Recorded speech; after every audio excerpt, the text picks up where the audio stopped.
that'll work, and that's what I was wondering about there. And as far as that bearing on the top end, he'll replace it. He won't have to pull that. I'll tell y'all what's going on in just a second. Top saw motor on the top saw bearing, will he?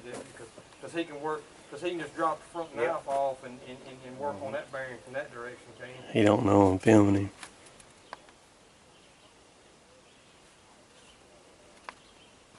Okay, perfect. Yep. Okay.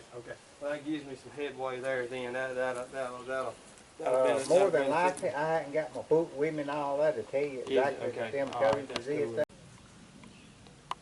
So that was Axis you were just talking to, wasn't it? Yes. What's the guy's name? Wes Kimbrell. Wes Kimbrell. Tell us, dang, my battery's about dead, my camera. We got enough time to do this. Explain to everybody who, I think everybody needs to know who Axis is and what their specialty is and all that stuff. Well, Axis Forestry, they're a company in Canada. They're in Kamloops, ain't they? Yeah, in Kamloops. And they specialize in they're not associated with Wartall in any kind of way, no how. They specialize in aftermarket parts for the Wartall head.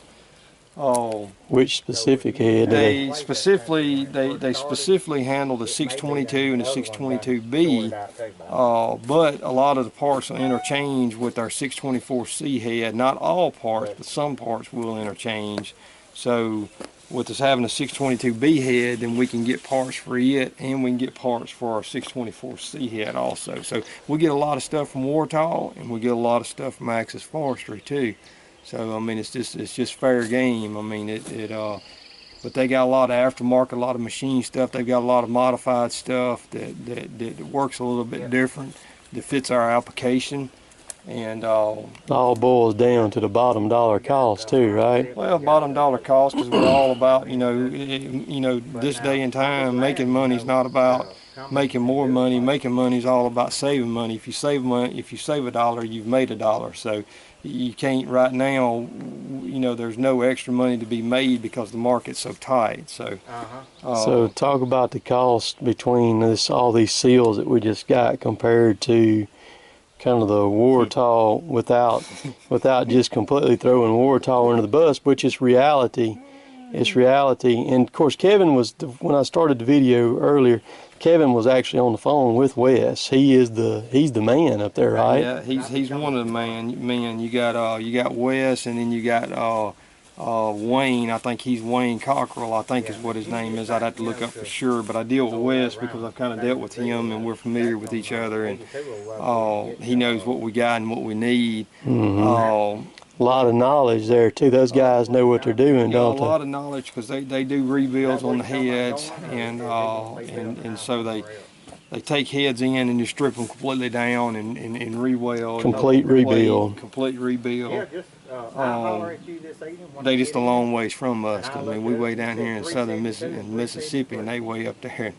There must be 5 or 6. Wes may be able to comment on this video when he sees it, but there must be many times over 622s running out there than any other size Wartall that it is, obviously. Got to be. That's going to be the most popular size head that they build, and I'm impressed. I mean, that 622B head that we've got, it runs very well.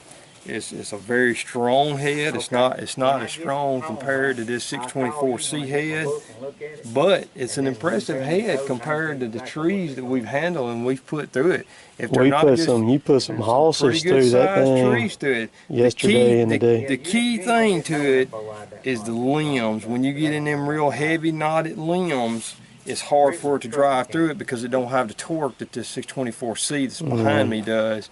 But as far as the size of the tree, it can be a big tree with small limbs, and it's going to drive to the top, no problem. It's the biggest difference is just the 624 has more lead in its pencil. Yeah, it's got a lot of torque behind it. It's not as fast as that 622 is. But to be two machines, two track machines, to be the same, they're two completely different machines in the way that they sit, ride, run, operate.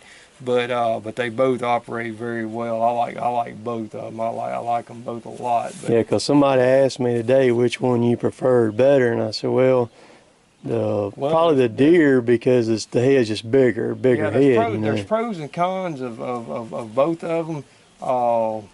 I'm a firm believer in 404 pitch chain, and that 622B head's got 404 on both ends, and to my Cuts opinion, a lot better, don't it? You can't. It's like a ninja going to a machete fight. I mean, It just it cuts. There's just no You comparison. can break cutters off, and it's still gonna freaking cut, won't it? Still cut. I believe you could put an Oregon chain on backwards and it'd cut. I think you could there or whatever. I think you've done that before too, right? Hadn't you put a topping chain on or two there and get out cussing there a couple minutes later because it wouldn't cut? I've done it. Matter of fact, last summer when we first started running that 622B head, that was one of the first things I done was put a chain on backwards, and I usually don't generally do that, but even the best mess up from time to time. You didn't smoke too much dope that morning, right?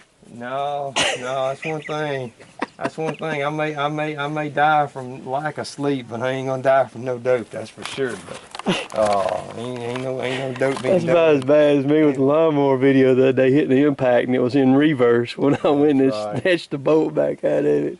But back to your original question, talking about cost. I mean, it's just like anything else. It's like buying something at a discount auto parts store versus going to the factory. You just have to make a decision. There's quality difference, of course, in some of it there's not.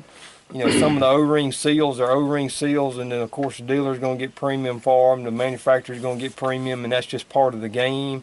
You know, there is a lot of cost difference, but you just have to weigh out, because like I said, there's a lot of things we're going to get from Wartall. There's a lot of things we'll order from Access Forestry, but good company, great bunch of people. We've ordered from them a lot. Yeah. You know, the last couple of weeks I've had package after package coming from Wartall through John Deere, and I've had package after package coming from Access Forestry, and we've installed both on both machines, and all of it works. Which a lot of people probably don't. I tell people this every now and then, they probably don't even realize it, but that Wartall head, Wartall is owned by Deere. Yes. Deere owns Wartall. Wartall is kind of its own thing. They're built in New Zealand over there, but they're their own thing. But I just wanted to give a good plug for Access, because there's a lot of people watch my videos and know we got two processors. And well, when you pick up the phone, you can call and you can talk to the man in charge over there that owns the company. I mean, you cut out the middleman, and you can get your questions answered and get parts on hand. And so we're very pleased with them. If you're running a Wartall and you're running a 622B head, I'd highly advise you to make contact. I found them on Google. That's when I first made contact with them. They emailed them one weekend. Nobody told us about them. You just happened to find them, right? I stumbled across them, emailed them one weekend. I emailed them on a Sunday night, and they emailed me right back on a Sunday night. And then they called me on the Monday morning, and it was on from there. I mean, it was a relationship formed there, and another thing too, man, these Wartalls, I wouldn't necessarily say that 622 has been abused. That's probably a little bit harsh, but it hadn't been taken care of like what it ought to. And that thing's got right around 14,000 hours on it. And with the care that was taken of it, which was not what our level of care is, the daggum head is still crazy good shape to be beat like it's been beat. And so what we've improved it some already, and we're gonna have a welder coming out tomorrow, and we're gonna finish improving that thing. And that thing will be pretty well solid bulletproof. So if you're looking at a Wartall, I mean, the hours really don't matter on them. I mean, you can forget the 10,000 hours, but you can run these things and run these things and run these things. But I just wanted to bring all that out. So my battery's about gone, so we'll see y'all later.